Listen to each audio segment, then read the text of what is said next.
C'est-à-dire que l'entreprise, c'est un organe de la société qui a un rôle par l'activité économique qu'elle fait, mais qui a un rôle social du fait que les gens viennent travailler, qui a un rôle dans l'équilibre écologique parce que l'entreprise a un impact, et puis de faire vivre des gens, mais pas simplement pour qu'ils aient un salaire à la fin du mois, mais pour remplir leur vie d'une activité créatrice. Au fur et à mesure que la société a grandi, il a fallu trouver les formes adaptées à la taille de l'entreprise. On a donc ouvert les organes de décision de l'entreprise aux représentants des salariés, puisqu'on est sur un statut à directoire et conseil de surveillance. Et surtout, on a ouvert le capital aux salariés au travers de mesures qui s'appellent plan d'épargne entreprise, par exemple. Et aussi des souplesses au niveau des horaires et des emplois du temps, en particulier pour les personnes qui s'occupent d'enfants.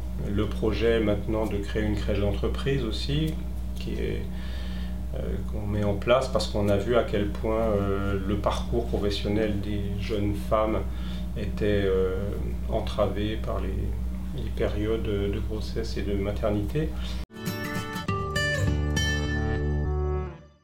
Nous essayons d'avoir une hiérarchie de salaire relativement plate, c'est-à-dire d'appliquer en gros un coefficient de 1,5, 1,6 entre chaque échelon hiérarchique, ce qui apaise évidemment aussi le climat social. Tout le monde sait que son supérieur gagne plus, mais pas énormément plus.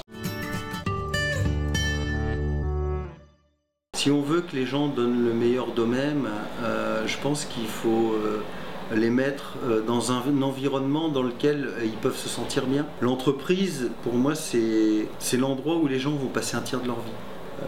C'est là-dedans qu'ils vont se réaliser et c'est là-dedans qu'ils peuvent grandir et exprimer ce qu'ils ont en eux. Donc c'est beaucoup d'écoute, c'est leur donner beaucoup de responsabilités, donc c'est déléguer, et puis leur donner un maximum d'autonomie avec des vrais pouvoirs de décision. Et je leur donne même le droit de se tromper, y compris quand je sais qu'ils vont se tromper. Et éventuellement même ça peut coûter de l'argent à l'entreprise, mais pour moi c'est l'expérience.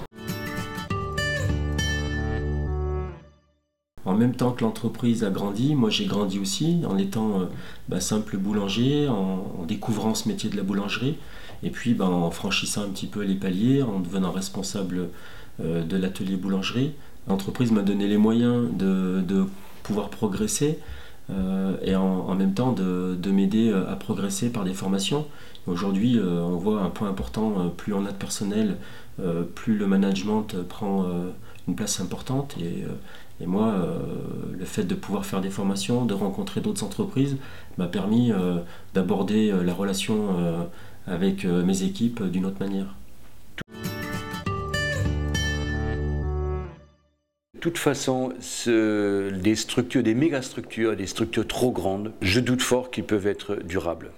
C'est un peu des mammouths. Je pense qu'une structure doit être légère, à taille plus ou moins humaine, pour s'adapter à un environnement qui change en tout le temps. Et c'est génétiquement facile pour une PME de s'inscrire dans un développement durable parce qu'elle s'adapte à son environnement, elle n'essaie pas de dominer son environnement.